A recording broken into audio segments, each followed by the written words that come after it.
First, I'd like to start with the overall concept of the adult-parent relationship and why it's so unique and why it's so challenging. And Gabor, let's start with you.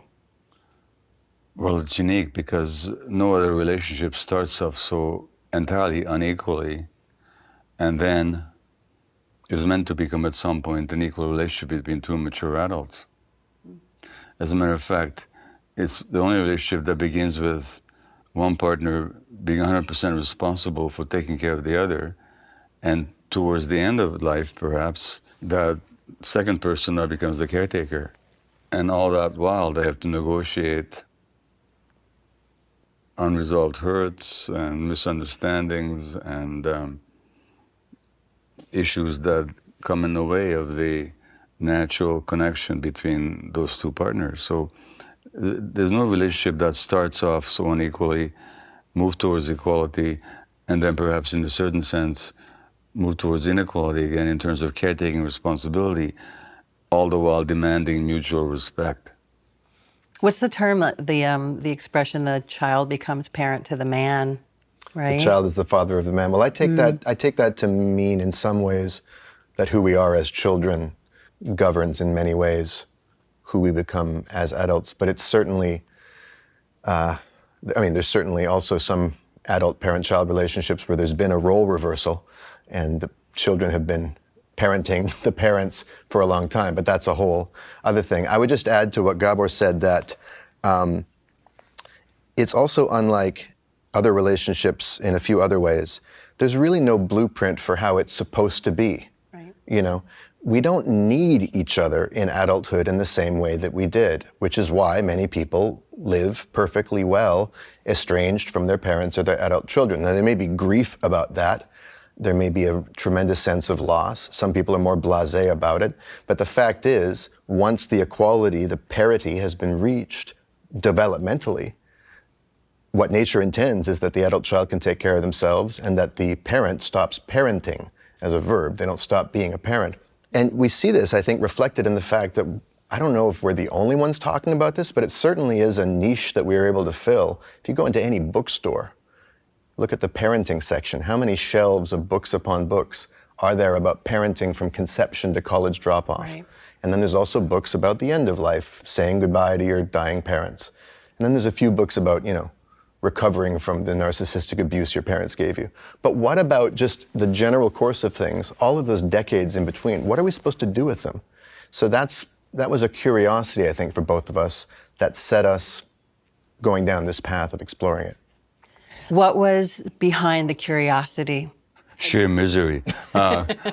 We had a lot. Not sheer misery. Well, I'm exaggerating. Mitigated misery.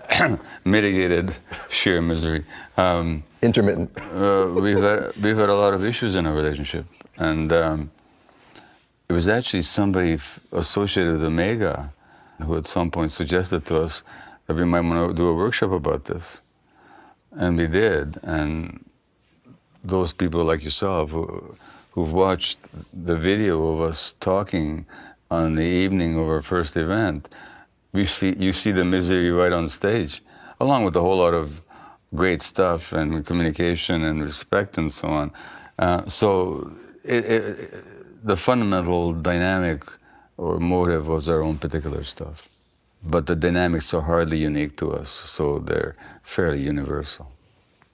So going back to your reference to the challenge and tension of your relationship in your earlier years, and you're the eldest of 3 kids in your family, Yeah. Daniel. Yeah. So you were the first one for your parents to experience. I was the trial balloon. You were the trial what? Trial balloon. Trial balloon? Yeah. Do you recall who came to the awareness that there were issues to work out first, especially given your work historically, Gabor? Well, I came to the realization that in many ways I had hurt my children. But that realization didn't necessarily lead me to approach the relationship very wisely. In fact, in the beginning, when I came to those realizations, it triggered a lot of guilt in me. So I approached my kids from a point of view of the guilty parent who, oh my God, I did all these things. But also from the point of view of not trying to fix them. They didn't want me to fix them. So I may have come to the realization first, but that doesn't mean that it gave me immediate access to how to deal with it. That took a whole other learning to understand how to relate to them as adults. On the other hand, when I was 5 years old, I drew a picture of 3 dinosaurs, 2 large, imposing dinosaurs roaring and 1 little dinosaur crying. And the caption was, "Is this the proper way to treat a child?" So I knew something was off in our relationship, and I was trying to communicate it. And then throughout my teen years and into my 20s, my own emergent emotions about it started coming up, and I was becoming a songwriter, and so I was writing songs, and I found that I was writing about my parents quite a bit, and I was always attracted to music that expressed some of the emotions I was feeling. So, but again, just because I was aware of that doesn't mean that it led me to approach, repairing it in the most productive way, nor did I necessarily imagine that repair was possible. I think this is the ultimate it is what it is relationship for many people. They just assume that it's baked. Once it's done, and you're going to live with it more or less for the rest of your life. It hasn't been until maybe really when we started doing the workshop that we consciously took on, maybe not only can we try to heal or remedy the past, which you actually can't do. You can heal or remedy your relationship to it. But what if we focused on what would it take right now to really enjoy each other and ourselves and to have some new kinds of conversations? People hearing this might think that that's an ultimate irony given your work and expertise in trauma and bridge building and among many other topics inside of your specialties. And I wonder if that means sometimes in these families, it's that classic sort of heal thyself thing. Is it easier or harder? You have the tools and you're equipped in certain ways, but does it make it harder to penetrate it when it's happening under your same It made roof? it harder in the sense that I would approach my kids the same way as I approach people who came to me for healing. But my kids don't come to me for healing. They come to me for a relationship.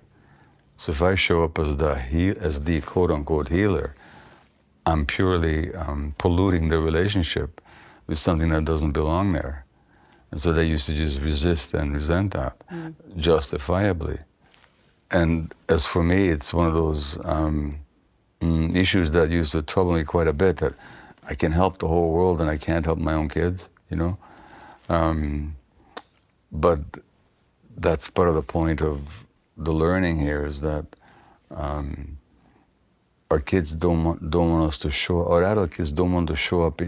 Don't want us to show up in a particular role. They just want us to show up. And I had some trouble learning how to do that. Or go away sometimes. Or to go away.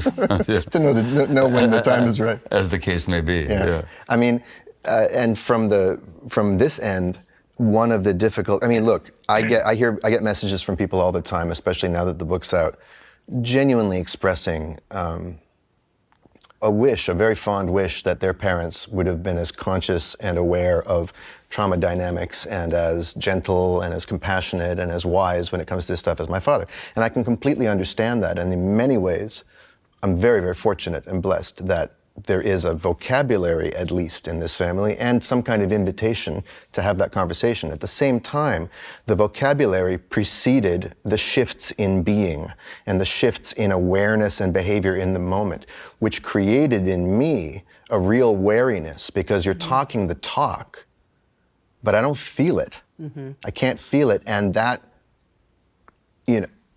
didn't transform anything. It just entrenched a sense of not being safe, because I can't.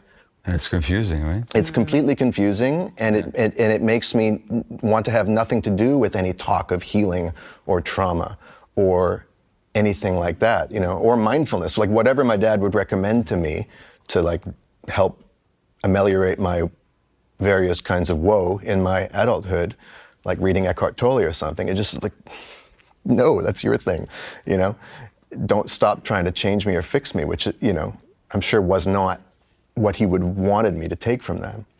one of my children came to a workshop I gave once, and they watched me work the whole day with the participants. And at the end of the day, they came to me with tears of rage, saying, "You're such a guru to all these people. Why can't you be like this at home?" What did you do with that after you felt that night?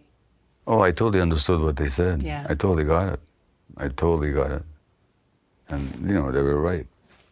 It kind of speaks perhaps to the idea of when you know things intellectually versus when you embody them. Oh, 100%.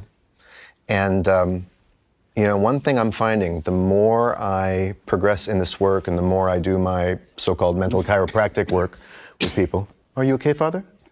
I'm fine. I've just got this, my speaker's cough. I mean, That was me being loving. Okay. Well, I was half joking. I thought you actually were asking. Maybe you were actually asking. Yeah. Okay. Yeah, I was just laying it on a little thick. I thought you were joking. Yeah, I was half joking. Okay, that's it. I'm walking out. This interview is over. You can't take a joke. You could never take a joke.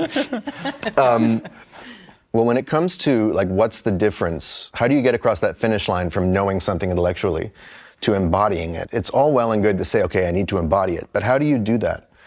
The more we do this work together and the more I work with people in my quote-unquote mental chiropractic practice, which is completely made up, by the way. I'm not a chiropractor. It's just sort of a metaphor.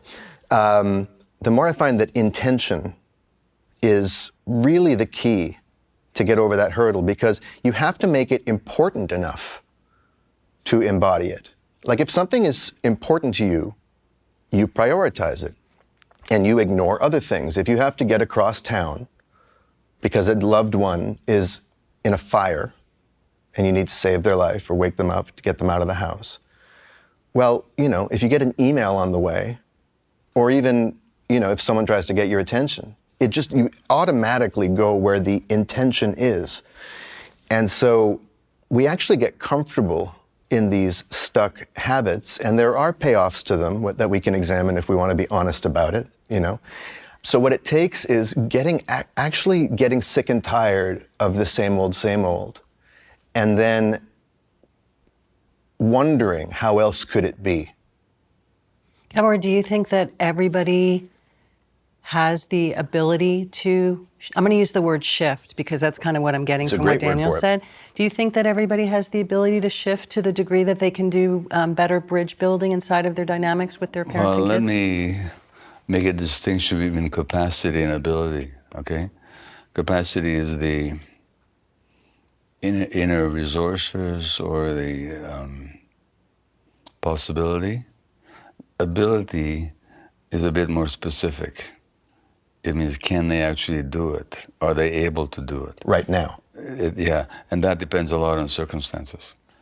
What kind of guidance they get, what kind of support they may have, what are their internal emotional atmospheres like at the moment, what is their intention, what possibility are they aware of.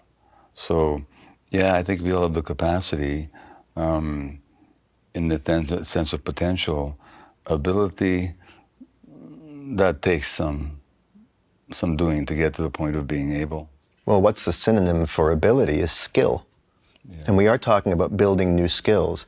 And know that you don't build any skill without practice, intentional practice. I don't accidentally become a trumpet player. I don't accidentally learn how to grout tile. Does this explain why I can't play the trumpet? Yeah. Okay, I know, I understand. Yeah. Thanks. It's not entirely your fault. Okay, that's good. Absolution from your son. That's great. Yeah. If you did, we could do a concert together, you know? That's it, yeah. Yeah. We could do Shostakovich's trumpet and piano concerto, actually. Oh, wow. It's a wonderful piece. I was thinking more Chet Baker and Oscar Peterson or something. That too. Yeah. These are interesting new amalgams of talent you're putting together. Yeah, I appreciate it. No, I think we were meant to write books together and that's about it, and lead workshops.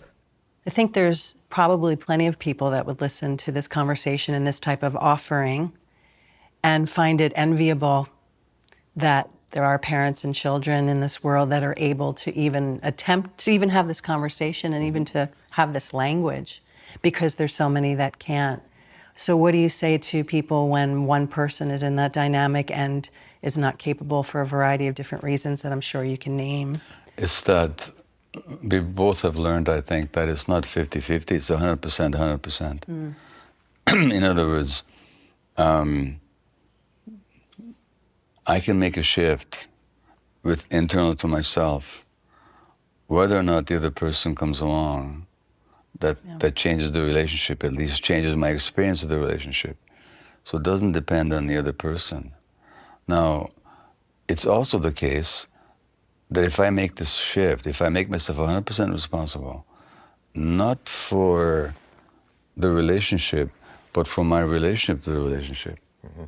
If I make myself 100% responsible for that, very often, and if I transform and embody a shift, as you guys were saying, that other partner will almost automatically shift, even without intention. But whether they do or not, if I change my relationship to relationship, my experience is going to be completely different. So fortunately, ideally, of course, it's great if both partners are intentionally involved, but it doesn't require that ultimately. That's the good news. And there's a special thing going on in this relationship too, and I'll just talk about it in one direction. I'm sure it's true in the other, but I'll speak from experience. When you're dealing with this person, when you're an adult child dealing with your parent, you know, we are wired to be interpersonally, biologically affected by each other. We have a chapter in our new book, The Myth of Normal, called You Rattle My Brain, taken from the, you know, the Jerry Lee Lewis song. You shake my nerves and you rattle my brain. We really do. Now, when I'm trying to have a relationship, say, with a spouse, my earliest childhood traumas might get triggered. I'm going to react to them as if they are my parent and I'm a little child, right? That's one degree of separation. When I'm dealing with this guy, his is the nervous system that conditioned mine. And it's the same nervous system. Several decades down the road, obviously our cells have regenerated. In many ways, we're not the same people, but he's got the same voice. He looks the same to me because I didn't notice the passage of time. So doing the time warp again, as I like to say, is so much easier to fall into that, you know, pitfall. Of going back to the past. Of going back to the past, Yeah. right? Which means it takes an extreme amount of consciousness and intention and probably a lot of muck-ups along the way, because the past is going to get you for a while. And you have to, I think, make room for this dynamic is so deep. This is the first person you encountered when you came into this world. They're the one who set the parameters for how life occurs to me, you know, how life seems to you, what the world is. So to retrain the nervous system, and especially if you take into account everything that his work shows and his colleagues like Bessel and Peter Levine and all that, well then, it's actually kind of a heroic thing to try to reconfigure that in adulthood, especially when we're living in a time and a society when the parent-child relationship is so often and so endemically fractured from the start. Which, by the way, I think, thanks to leading to that, we have to just broaden the perspective here from the individual parent to individual child. Parenting relationship also happens in a context, and that context is the culture. And when you look at how human beings evolved, for most of our existence, in species that preceded us as humans, and in the existence of our own species, parents were not nearly in the uniquely responsible position of raising the child under such conditions of stress and isolation. We evolved and spent most of our evolutionary and post-evolutionary, I mean in the presence of our own species, existence as hunter-gatherers in small bands where parenting was a communal task. Right. Way too much responsibility and too much stress is placed on parents today. And so we have to at least understand that this is not about blaming anybody or guilting anybody. It's almost impossible in this culture to be the parent that your kids really need. I mean, it's not impossible, very, very difficult. And in many ways, to be a good parent in this society, you have to resist the culture, as opposed to the culture being there to support you. Here actually actively intervenes and undermines you. So that needs to be understood in this conversation. That's so much grace also to grant to parents, Oh, yeah. especially these days, Well, they just to need be it. reminded of that. They need all the grace they can get. Yeah. And we do address that issue very much in the myth of normal. And we quote James Garbarino, who's a professor of human development, and he says, you know, we have to really understand how difficult it is to parent in a toxic environment.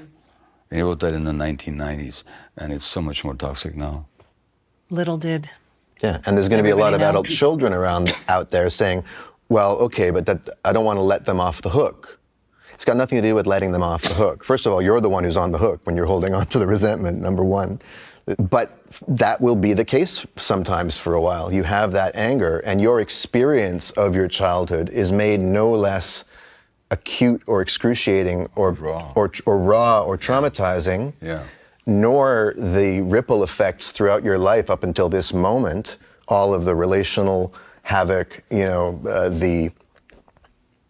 everything you're carrying physically and mentally, not to blame it on your parents, but again, your body and mind, your body-mind was forged in the crucible of your parents' container and consciousness and unconscious. Conscious and Womb, unconscious, metaphorically and literally. Yeah, right? Yeah. It's like both and. When we started this Hello Again project, one of my latent, actually explicit fears was that at some point I was going to have to just be like, oh, well, parents do their best, and just kind of sell out on the authentic working through of my grievances.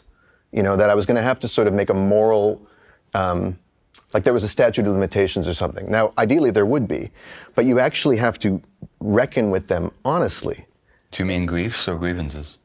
Well, the griefs that are underneath the grievances, as is always the case. Yeah. You know, and sometimes grievances take a while to pop open like a clamshell, like an oyster shell, to reveal the more sensitive grief inside. I would also say that a grievance plays the function of not getting to the grief, Well, of covering the Defense grief. mechanism. Yeah, It does, but that doesn't mean you can force it open. you can't. You know, it needs to be approached with a certain spirit, which sometimes means allowing it for a while, and that's the grace parents can give their adult children. And if that makes you feel guilty, you deal with your guilt. It's not your child's fault. You've probably been carrying guilt for a long time. You know, they're working through something, and it might mean you don't get what you want from them for a while. But when there's an injury, how do you heal it? One of the best things you can do is leave it alone and tend to it lovingly. I'm curious about the relationship both of you have with the other's trauma and wounds. Gabor, your earliest versions of trauma are very public and informed your career. Yeah. And Daniel, I've heard you talk about being afraid of your father, about rage early on, and feeling a lack of respect. Can each of you speak to your sensitivity toward the other one's wounds before you got deeper into this work? Well, the thing I want to say about that is that I wish I was able to be present enough when challenged to see the woundedness of my children or my son, particularly this son, at the moment when the wound is being activated. Like, it's one thing to be aware of it in principle and going back into the past, but like we had a public event recently here in New York, actually, or not close to here in New York, where certain stuff happened, and I didn't see the woundedness of my son. Instead, I experienced what I interpreted was as an attack and a Disrespect. this lack of respect and so on. So the real skill is to actually see the woundedness not as a general principle, the trauma not as sort of as a historical fact, but when it's present, not to take it personally, and just to be present to the woundedness of the other, and to approach it with gentility and gentleness and compassion and openness, and not taking it personally in the present. That's what the greatest challenge for me is. Yeah, and for the adult child, I grew up hearing the story of my dad's early trauma. I mean, the Holocaust is a pretty, it's a pretty outsized kind of trauma, right? And one can get kind of desensitized to it or even inured to it. Well, excuse me, Daniel, sorry if I interrupt. Did you grow up listening to it? I don't think I talked about it much when you were kids. You didn't talk about it, but around, it was an environment. We would, at the Passover table, I'm not saying it wasn't laid on too thick, I'm not saying that, but I was aware of it. And certainly since you become an author and a speaker, you go back to that, I mean, that's your cardinal example. We opened the book with it in many ways. So, I mean, one thing that's left me curious about, or what are his other traumas? What happened when he was 6? What happened when he was 10? What happened when he was 13? Because I can't relate to being given away to a stranger on the street in Budapest in the ghetto when there's Nazis, and But I'd like to hear about his pubescence and the awkwardness with girls and things like that. Are you saying that you haven't? What's that? Are you saying you haven't heard about that? I've found it more difficult to pull out that kind of... Have you actually asked? Yeah, I think I have. And I would have liked to have not had to. I would have liked there to be more of a, hey son, I've been there, rather than, hey son, here's what's going on with you. I don't think you ever asked me about what it was like for me and girls at that age. Not that you should have asked me, but... Not that I should have had to ask. Some parents have the instinct. No, there's no reason why I should come to you and say, here's my experience with girls. No. I'm not, understand what I'm saying. If I come to you in turmoil, about what's going on with me. One, I think, strong parenting instinct is guidance. To say this is what it was. Because you've gone before. You've walked this road. So whatever the challenge in life is, whether it's money or sex or things like that, I think there's a parenting instinct which gets activated in some parents and not in others. I'm not making you wrong for it at all. I'm telling you what I longed for. To be able to relate to you. This is something rather than learn from you. This is something that you're aware of as something that more and more aware of as I've gone into adulthood, as something that was missing. Okay.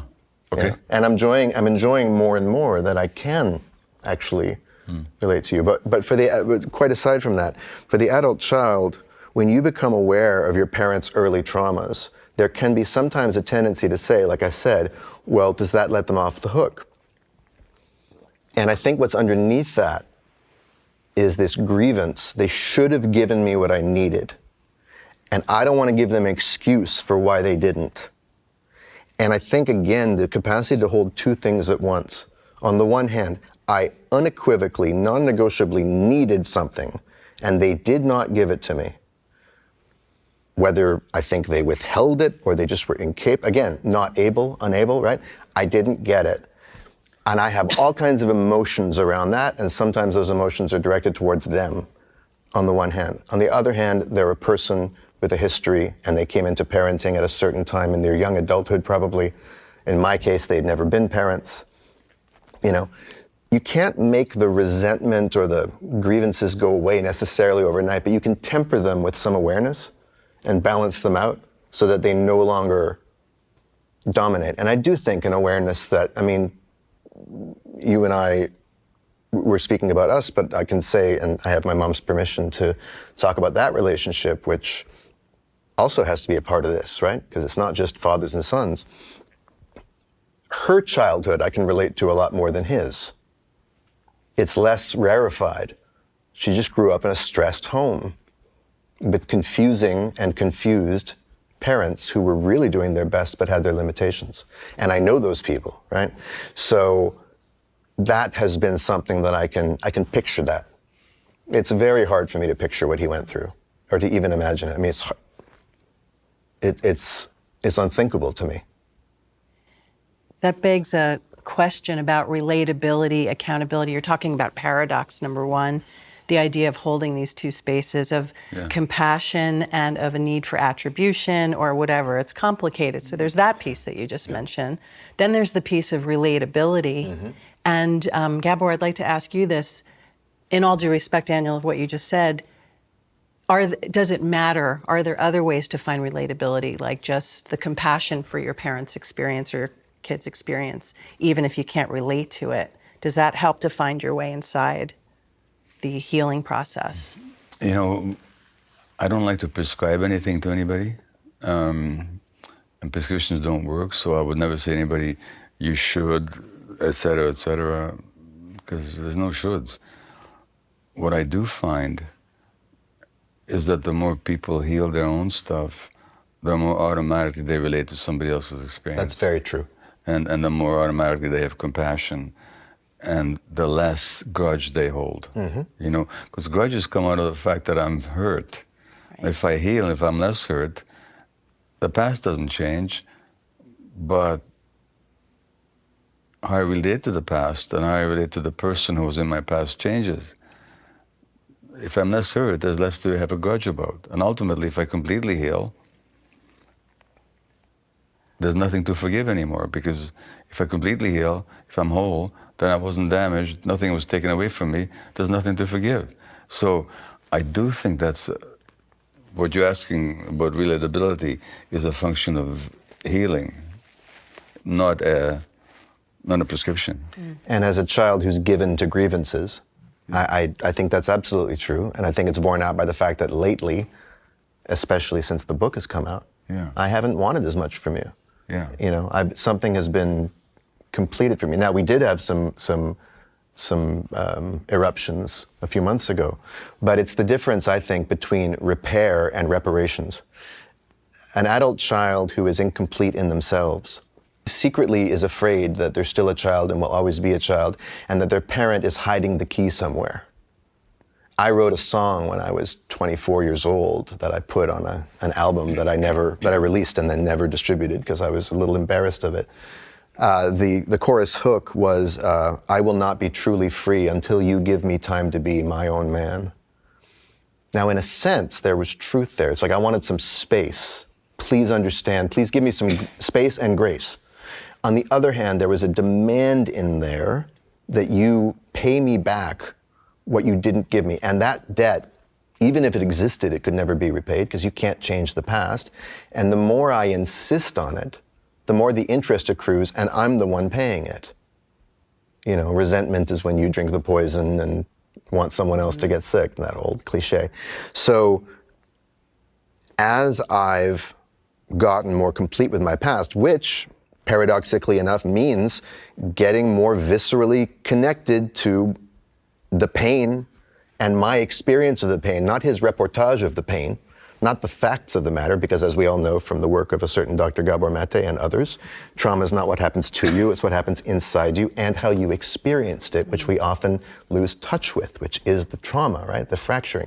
So as I've done my work to reconnect with the oof, the ouch, the and I nourish myself from that, and I see results in my actual life, then I come to him and I don't see someone who's withholding the key from me. I see someone who... Because there's no key. Because there is no key. You know, in fact, there are no bars either. I'm already free. I just don't have access to the experience of freedom, so I act like I'm not. So that's what responsibility, in a way, looks like. It doesn't mean letting anyone off the hook. It means letting the hook off, you know, like dissolving the hook. It means there's no hook. It means there's no hook. So I'd like each of you to answer this question. What do adult children and parents have to lose and have to gain by doing or not doing this work? Well, what they have to lose is their certainties. The sense of being right. It's my turn, Dad. Okay. Then go ahead. Their certainties. Because the last thing I hate to interrupt you. Yes. So I'd like you to go on now. I appreciate that. Yeah. I can tell the joke will continue. There's going to be a third one, right? Yeah, because I don't want to be the kind of parent that takes away the space from their son. Yeah. When they're talking and all of a sudden the parent, I hate to be that kind of a parent. Wow. Yeah. You're a really great parent. You're so conscientious. Thank you, child. I'm so lucky to have you. Yes, aren't you? Their certainties and their stories, their narratives, their comfortable narratives, which are not necessarily comfortable, like they're not happy, but we become comfortable with them and they give us some kind of dividend, some kind of benefit, payoff, a dubious one maybe, but being right is one of them, and avoiding responsibility and things like that. So, and also your certainties about what's possible, what you're capable of. Your certainty is about who you are. Because if your parents aren't who you thought they were, and if your children aren't who you thought they were, then maybe you're not who you thought you were. Like take an adult, like a parent, shifting their view of their child. Well, up until that point, they may be seeing their child as the unfortunate result of all of their mistakes. But if you actually, which means you see yourself as a perpetrator and a hopelessly broken person or whatever it is. Or you might be trying to exculpate yourself, so if you're saying I'm innocent, being all defensive. But if you see your child as like, they're fine, like they turned out the way they turned out, you probably filtered out some of the trauma you got as a kid, and they're dealing with it, and maybe they're even really suffering, but it's their suffering and they're dealing with it. Well then, who you are for yourself can shift in every aspect of your life. So that's the opportunity as well. There are ripple effects to this that I think are unpredictable, that I think we're still discovering. What you get to lose is something that we all hold very precious, which is our sense of grievance and being hard done by. I mean, I love being hard done by. I mean, not that I love being hard done by, but I default to a position of, I can arrange to have you harder done by if you like. I'm sure you could. I know a guy who knows a guy. Yeah. So we get to lose that sense of delicious misery. Certainly from the point of view of the parent, what you have to gain is that you get to not erase, but detoxify the past. I mean, what happened, happened, but if you have an open, respectful relationship with your adult child in the present moment, that means that whatever you may have been berating yourself for has in a sense been corrected or atoned for or reconciled. So you're in a present moment, you're just there in the present moment, not burdened by the past. So that's, not to mention the sheer pleasure of being in interaction with somebody you love so much, and always have loved so much, and just having the sheer joy of the interaction. So as we sit here right now, I'd like to ask each of you, Gabor, I'll start with you, how you feel about each other and potential roadblocks or obstacles that are still a work in progress for the two of you. Well, Daniel and I have just completed this really arduous process of writing a book together.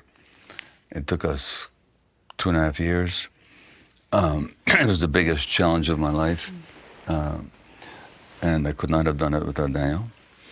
And it was challenged not just in the sense of bringing this material to fruition in the form of a book, but also challenging working with my son. And I have tremendous gratitude to Daniel right now because I could not have done the book that's done without him. Tremendous love for him, tremendous respect for what he's taught me in the process. Occasionally, but a lot less, there's still a kind of worry in me as to when will I step on the next landmine that's going to blow up in my face in this relationship, and all of a sudden we'll have a scene on our hands like we did a month ago on a public stage in New York. But it wasn't an explosive scene, but it was hostile. Hey, did you just interrupt me? Yeah. Oh, okay. Guess where I learned it? But certainly, not having seen each other now for about a month since the book launch, and I've been traveling internationally now, but landing in New York last night, and then being picked up by Daniel at the airport, and then having dinner, and then driving here for the 2 hours from New York, I know it's a real ease, and I commented on this to Daniel. There's a real ease in our relationship at the moment. I don't want to predict that it's going to last forever, but it's just a really welcome sense of there's no tension. I'm not worried about what's going to happen next, and I'm not walking any kind of eggshells lest I upset my easily triggerable son. So I'm just tremendously enjoying the situation is what it is. That's how it is right now. We'll see what it's like tonight, but that's how it is right now. You asked about right now. Right now, that's how it is. You espouse the importance of present, so you're answering me in the present, right? Yeah, with a little bit of trepidation for the future. Yeah, I mean, I feel tremendous gratitude, really, to you, Dad, for including me in your work, which was already pretty magnificent in terms of its impact and its scope. I've been really enjoying having something of a platform.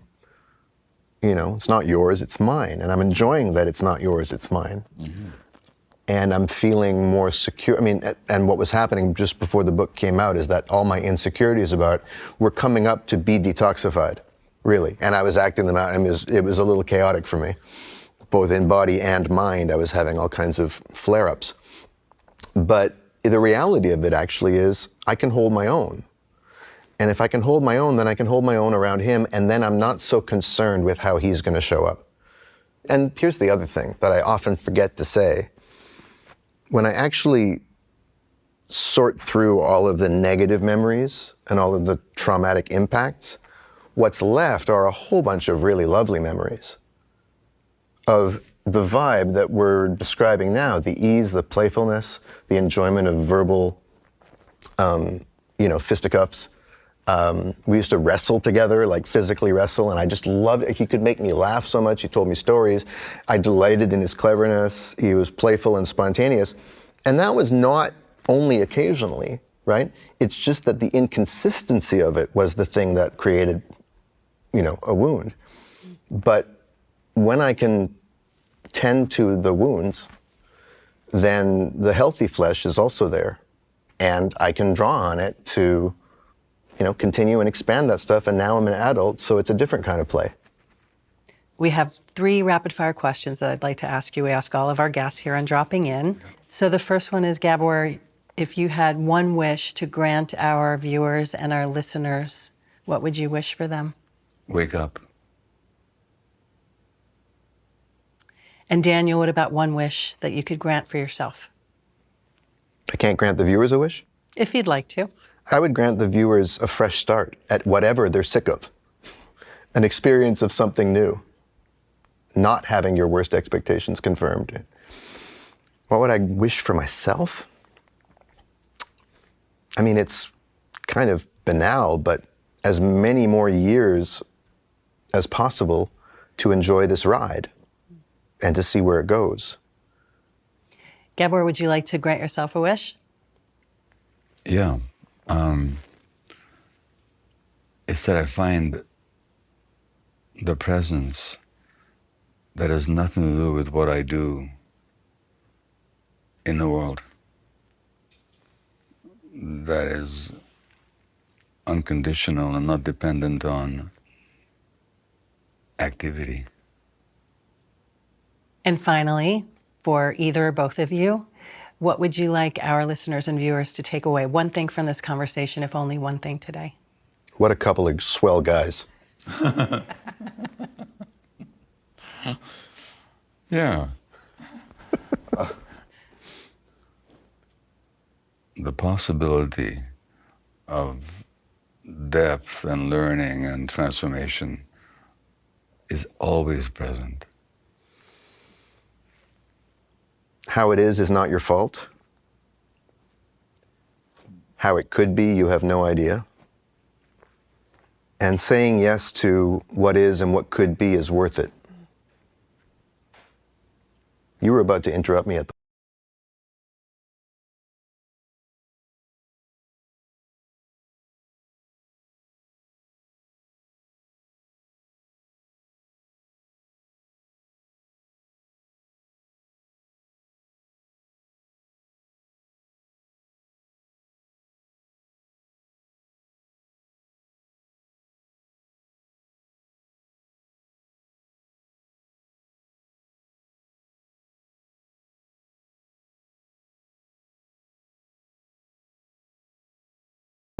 at walkwithdaniel.com for people who want to find out more about what this mental chiropractic thing is. DanielMaté.com if you want to check out my musical theater stuff. And as far as speaking to the collective thing, well, he's at drgabormate.com, and compassionateinquiry.com is his methodology of, therapeutic training. and self-inquiry. We have a website that's helloagainproject.com. We're going to be updating it soon as we start writing this book. Your Instagram is Gabor Maté, MD. Your Twitter is Dr. Gabor Maté. Well, Gabor and Daniel, it's been such a pleasure. Thank you for making the time today. Our pleasure as well. Thank you so much. Thank you. Will you stop?